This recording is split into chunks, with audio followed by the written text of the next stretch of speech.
سلام طعناها باللي زخبركم من زخبركن انت ملكتنا قدست حبريتات الساعات حزنا لكم قريبنا لنا كم تلمود لايك شير سبسكرايب بمقبار اقدست معبالتاتنا هتكتاتلو بمعدام حزي ناب زرزرو مبيلنا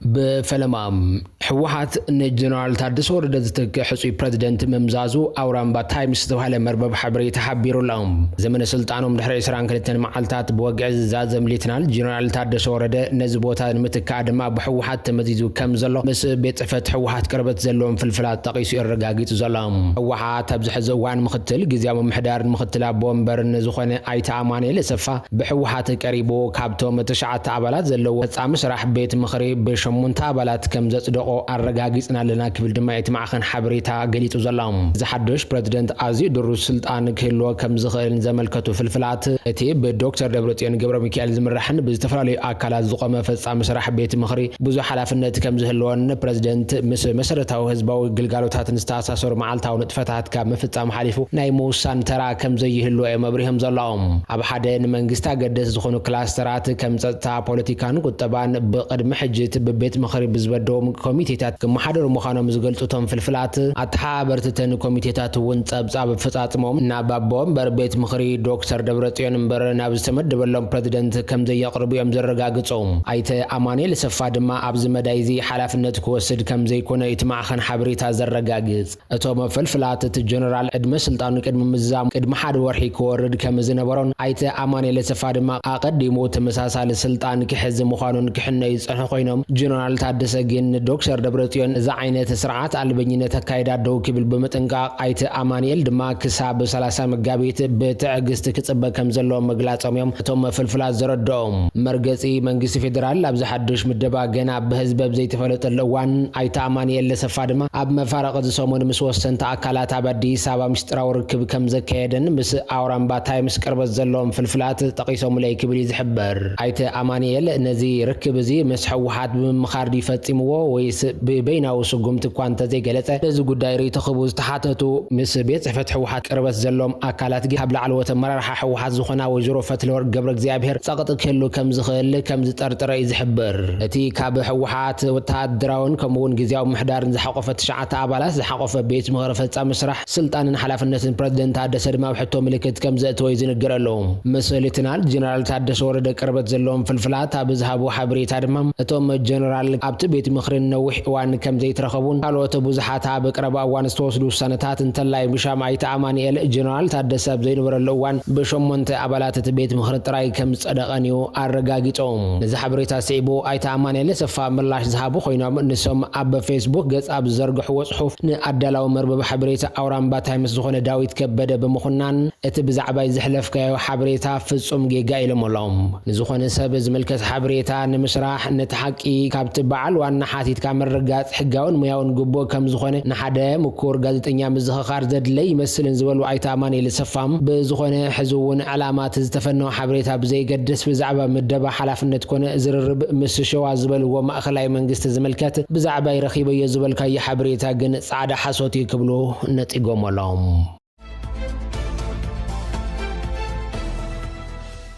ገዳ በጀት መንግስት ኢትዮጵያ ብረት ተዘለቅሉላው ጸገም መምህራን አባቢ ቅሉላው ምእታው ሲቡ በትግራይ ሰላማው ሰልፍ ተጸውዐው ቢሮ ትምህርት ትግራይ ተማላብ ዘውጽዋ ሓበሬታ መምህራን ትግራይ መምህርነት ሙያው ግዴቶም ስለዝኾነ ጥራይ እንተ ይኮነስ ህንጸት ወለዶ ትግራይ አካለት ብሔራው ተጋድሎን በዓለም ወን ከም ብሔራው ተጋድል ተቆጢሮም ናይ መምህርነት ስራሕ ኣብ ዝተማለው ኩነታት ኣብ ዘይብሉ ጥራይ እንተ ይኮነስ ዘይተኸፈለ 16 ወርሒ ውዝፍ መሃያውን እንዳሃሎም ሕቶታት እንዳሓተቱ ብሔራውን ሙያውን ግቦም እንዳተዋጹ ከም ጸንሐን خير زلام يخون مبر حزب ما منجست إثيوبيا بحجة ومنجدي نتجرى يستمد بجت حجة منجستن حجة وأسرار حتات الزهاجر تحسوا أتو بجت بمخل كالو الدموز ممهران باقوا وخفل كم زي كالي زر الدم زحدش كل كلا بجت قبل على تتسان حتى درارب أجم تدميرو ممهران نبعبي كلو آتيوم كم زلوز جلس بيرو تمرت تجرى كم وطيت دماء بيات تمرت تجرى داجمنا معطى وحدا جاجت إيمون كم زل يزر الدم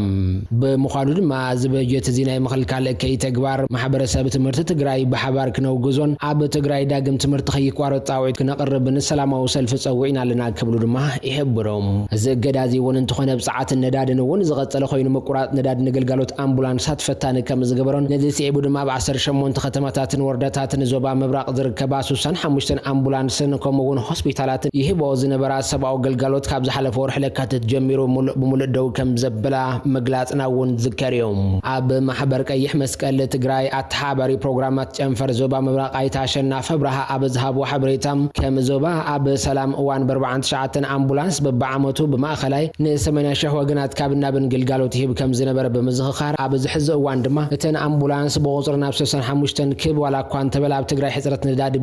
ብምግጣሙ ሲዒቡ ግን እቲ ግልጋሎት ብኣንጻሩ ክጎድል ከም ዝተዓዘበ እዩ ዝሕብር ነዚ ሓደጋ ዘቃልዕ ዘሎ ካልእ ዘይተረጋገፀ ልውላውነት ትግራይ ኮይኖም እዚ ናብ ነበርቱ ዘይተመሊሱ ንሰላም ጸጥታን ዝሃገር ሓደገኛ ምልክት ከም ዝኾነ እውን ይዝግለጽ ዘሎ እቲ ኣብ 2015 ዓመተ ምህረት ዝተፈረመ ውዕል ሰላም ፕሪቶሪያ ዋላ እኳ ነቲ ጀኖሳይዳዊ ኩናት ደው እንተበለ ቀንድና ገደስትን ትሕዝቶታት ትስምምዕ ብምሉእነት ከም ዘይተፈጸሙን ሓደ ተመዛባሊ ምዕራብ ትግራይ ንጡፍ ኣባል ጽላል ማሕበረሰብ ምዕራብ ትግራይን ኣይተ ገብረ ሚካኤል ነጋሽ ንማዕኸን ዜና ኣዲስ ስታንዳርድ ሪቶም ሂቦም ኣሎም እቲ ማዕኸን ሓበሬታ ሒዙ ዝወፀ ጽሑፍ ኣይተ ገብረ ሚካኤል ብፍላይ ድማ ምዕራብ ትግራይ ብመሰረት ትሕዝቶ ትስምምዕ መፍትሒ ከም ዘይረኸበ ተመልኪቱ ዘሎም ኣይተ ገብረ ሚካኤል ኣብ ጽሑፎም ምዕራብ ትግራይ ዋላ እኳ ቀድመ ኩናት ኣብ ትሕቲ ምምሕዳር ትግራይ እንተነበረ ካብ መውላዕቲ ኩናት ጀሚሩ ክሳብ ሕዚ ዕጡቓት ሓይልታት ኣምሓራ ብሓይሊ ወሪሮም ሒዘምዎ ከም ዝርከቡ የመስፊሮም ካብ ምዕራብ ትግራይ ዝተመዛበሉ ተጋሩ ሕዚ እውን ናብ መንበሪኦም ብዘይ ምምላሶም ኣብ ከቢድ ኩነታት ከም ዝርከቡ እንድሕር ምግላጽ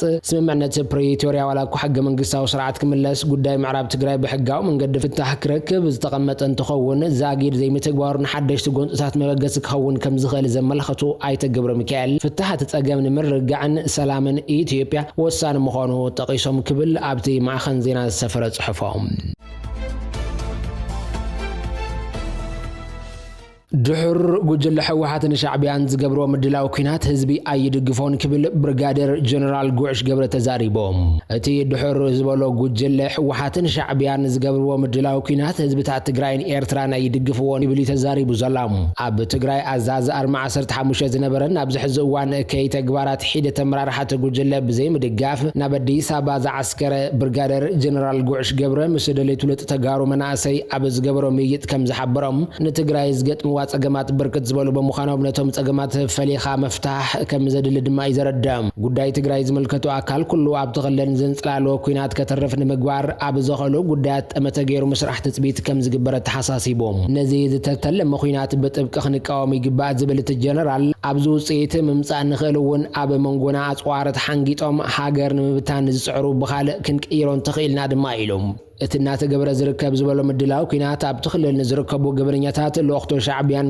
ግብፅን ንምዕዋዝ ዝገብሩ ወንበር ህዝብታት ትግራይን ኤርትራን ኣይድግፍዎን ክብል እቲ ጀነራል ዝሕብር ሒደት ኣመራርሓታት እቲ ድሕር ዝበሎ ጉጅለ ሕወሓት ከምዚ ንዝበለ ምስ ሓይልታት ወፃእ ምውዳብ ዝፈጠርዎ ኩነታት ዘመቻቸዎ ኩነታት እንትጋደዱን ጸባብ መዓልቲ እንትትመጽእን መምለጥ መንገዲ ንክኾኖም ብምሕሳብ ምዃኑ እውን ኣብርሂ ዘሎም ሓደ ካብቶም ፍሉጣትን ጀጋኑን ዝበሃሉ ኣዘዝ ሰራዊት ትግራይ ዝነበረ ብርጋዴር ጀነራል ጉዕሽ ገብረም ምስ ብጾት ብምዃን ዘብዓ ሓደ ጉጅለ ሕወሓት ኣይኮነን ህዝብን መንግስትን ዝሃብና ለወቕቶታት ኢና ነፈጽም ብምባል ጥሪ 15 2017 ዝሓለፈ ውሳነ ካብ ኮርን ላዕሊ ተቃዊሙ ዝወፀ ከም ዝኾነ ይንገረሎም ድሕሪ እቲ ውሳነ ድማ በቲ ብዶክተር ደብረጽዮን ገብረ ሚካኤል ዝመርሖ ሕወሓትን ዓጀብቱን ካብ ኮርን ላዕልን ከቢድ ናይ ህልውና ሓደጋ በፂሕን ክብል ተዛሪቡ ነይሮም ኣብ ትሕቲ ጽዑቕ ክትትል ሰላይ ሕወሓትን ሻዕቢያን ኣብ ዝተቃለስና ዓድና ትግራይ ህልውናና ኣብ ሓደጋ ክወድቕ ተገይሩ ዝበለ ጀነራል ጉዕሽ ገብረ ኣብ መወዳእታ ድማ ብስውር ኣነ ይኹን ንዓይ ቅርበት ዘሎም ሰባት ብዘይፈልጥዎ መንገዲ ተዓፊነ ተወሲደ ናብ ምስጢራዊ ቦታ ሰዊሮም ነይሮም ክብል ዘጋጠመው እውን ተዛሪቡ ነይሮም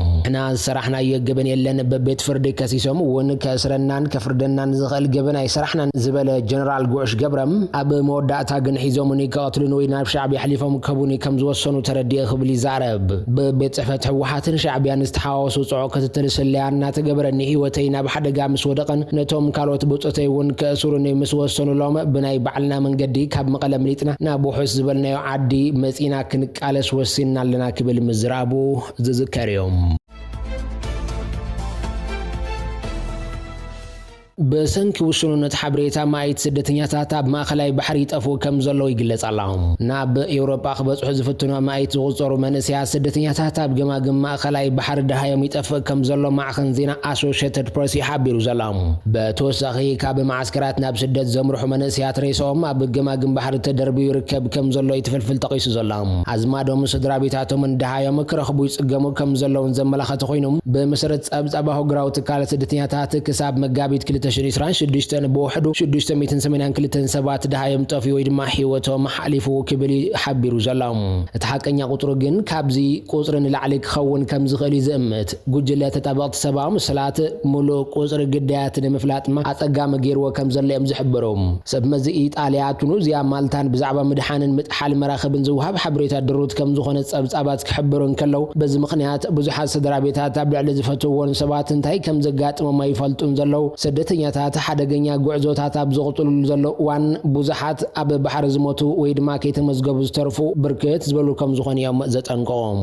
እዚ ከምዚ ኢሉ እንከሎ ቃልሲ ኤርትራውያን መናእሰይ ንምኽላፍ ዝግበር ምንቅስቓስ ከቶ ኣይሰልጥን ክብል ብርጌድ ንሓመዱ ጠንቂቖም እቲ ውዳብ ኤርትራውያን ኣብ ዘውፅኦ መግለጺ ቃልሲ ብርጌድ ንሓመዱ ኣብ ወፃኢ ዝርከብ መሓውር መንግስቲ ኤርትራ ብምብትታኽ ናብ ዘይምሕላው ዘሰጋገረ እዩ ድማ ኢሎም ብርጌድ ንሓመዱ ጨቋን ክብል ንዝገለጾ መንግስቲ ኤርትራ መሊኡ ንምውጋድ ኣብ ቀረባ ርሕቐት ኮይኑ ንምቅላስ ኣብ ዝሓለፈ ዓመት ናብ ኢትዮጵያ እቲ ምንቅስቓስ ከም ዝጀመረ ዘኻኺሮም ኩሉ ዓይነት መስዋዕት ብምኽፋል ንዛዛ ማዓወት ይቃለስ ምህላው ዝገለጸ ብርጌድ ንሓመዱ ዝጀመሮ ቃልሲ ናብ ድሕሪት ዘይምምላሱ ናብ ዘይምለሰሉ ብርኪ ከም ዝበጽሐ ድማ ይዘረዳም ብኣባላትን መሪሕነትን ምንቅስቓስ ብርጌድ ንሓመዱ ተመሪሑ ኣብ ኢትዮጵያ ዝርከብ ናይ ቃልሲ ጉጅለ ዕዉት ስራሕ ኣብ ምስራሕ ምህላው ካብ ኢትዮጵያ ዝወጹ ሓበሬታታት የመልክቶም እቲ ካብ ዝተፈላለዩ ሃገራት ኤውሮፓን ኣሜሪካን ተዋፂኡ ባይቶኣዊ ቃልሲ ንምክያድ ኣብ ዘኽእል ጉዳያት ንምስራሕ ኣብ ኢትዮጵያ ዝርከብ ጉጅለ ኣባላትን መሪሕነትን ምንቅስቓስ ብርጌድ ንሓመዱ ድሕሪት ኣብ ከተማ አዲስ አበባ ቀረባ እዋን ዝተኻየደ ማእሰርቲ ተሓለፍቲ ትውዳበን ናብ ከተማ ሰመራ ክልል ዓፋር በጽሕውን ምስተቃለስትን ደገፍትን ቃልሲ ብርጌድ ንሓመዱ ዝኾኑ ኣካላት ዕዉት ዘተ ምክያድ እዩ ዘዘኻኽር ብኣባላት መሪሕነትን ተመሪሑ ካብ ከተማ መቐለ ክሳብ ወሰን ዶባት እውን ኣብ ዝዘርጋሕ ክባብታት ኣብ ምንቅስቓስ ዝነበረ ኮይኖም ብዝተፈላለዩ መራሕቲ ብምርኻብ እውን ኣብ ኤርትራ ዘሎ ስርዓት ውልቀ ምሕደራ ዘብቃሉን ትግራይ እውን ካብቲ በቲ ጉጅለ ዝገጥማ ዘሎ ሓደጋታት እትድሕነሉ ጉዳያት ኣልዒሉ ምዝታዩ እቲ ሓበሬታ ዘረዳም ዘይካቲ ምስ መራሕትን ኣመሓደርትን ትግራይ ዝገበሮ ርክባት ንግዚኡ ገቲእዎ ከም ዘሎ ዝገልጽ እቲ ውዳበም ብሰንኪ እቲ ጽምዶ ዝብል ምስምስ ካብ ውልቀ መላኽ ምሕደራ ስርዓት ግደፋ ኣምሊጦም ናብ ትግራይ ብልዕሊ ዝኣቱ ዘሎ ኤርትራውያን ዜጋታት ዝወርዱ ዘሎ ናይ ጮያ ተግባራትን ኣብቲ ናይ ጮያ ተግባራት ተዘርጊሕን ዘሎ መርበባት ተመልኪቱ ንምዝታዩ ትግራይ ዳግማይ ሲናይ ከይትኸውን ዝተዋሃደ ቃልሲ ንምክያድ እውን ኣብ ምርዳእ ከም ዝተበጽሐ እዩ እቲ ሓበሬታ ዘረድእ ዳይሬክተር ማእከል ሃገራዊ ፀረ ሽበራ ኣሜሪካነት ምስ ኢራን ዝግበር ዘሎ ኩናት ከም ዘይድግፍ ብምግላጽ ብፍቓዱ ካብ መዝነቱ ከም ዝወረደ ፍሊጦም በእውኑ ሕልና ነዚ ምስ ኢራን ዝቕጽል ዘሎ ኩናት ክድግፎ ይኽእልን ክብል ጆን ኬንት ኣብ ማሕበራዊ መራኸቢታት ጽሒፉሎም ኣብቲ ንሓለቆ ፕረዚደንት ዶናልድ ትራምፕ ዝጸሓፎ ናይ ስንብታ ደብዳበም ኢራን ሃገርና ህጹጽ ስጋት ኣይኮነትን እዚ ኩናት እዚ ብጸቕጢ ናይ እስራኤልን ኣብ ኣሜሪካ ዘለው ጎስጎስትን ጀመርናዮ ክብል ኣብ ዝሓለፈ ወርሒ ሐምለ ብትራምፕ ዝተመዘዘ ሓላፊ ከሲሱ ዘሎም ነቲ ኣብ 2016 ክሳብ 2020 ከምውን 24 ዝጎስጎስ ካሉን ኣብ ቀዳማይ እብረት ስልጣንካ ዝወሰንካዮን ክብርታት ፖሊስታትን ወጻኢን እየ ዝድግፍ ክሳብ ሰነ 2025 ኣብ ማእከላይ ምብራቕ ዝውላዕ ኩናታት ክቡር ህይወት ሓርበኛታት ኣሜሪካን ዝተጸንቀቐ ሃብትን ብልጽግና ሃገርና ንዝኽስር ምዃኑ ኢኻ ትርዳእ ነርካ ድማ ይብል ን11 ግዜ ብውግእ ከም ዝተሳተፈ ገዲም ወተሃደር ከምውን ወርቃዊ ኮኸብ ናይታ ኣብ ብእስራኤል ዝተፈብረኸ ኩናት ዝተሰውአት ፍቕርቲ በዓልቲ ቤተይ ሻነን ወርቃዊ ኮኸብ ወይ ድማ ኒሻን ዝተረከበ ሰብኣይ መጠን ዝቕጽል ወለዶ ናብቲ ንህዝቢ ኣሜሪካ ረብሓ ዘይብሎ ምስ ዋጋ ህይወት ኣሜሪካን ዘይዳረግ ኩናት ከይዶም ክዋግኡን ክሞትን ምስዳድ ክድግፍ ኣይክእልን ክብል ተቃውሞ ብንጹር ኣስፊርዩ ካብ መዝነቱ ንዓርሱ ኣግሊሉ ዘሎ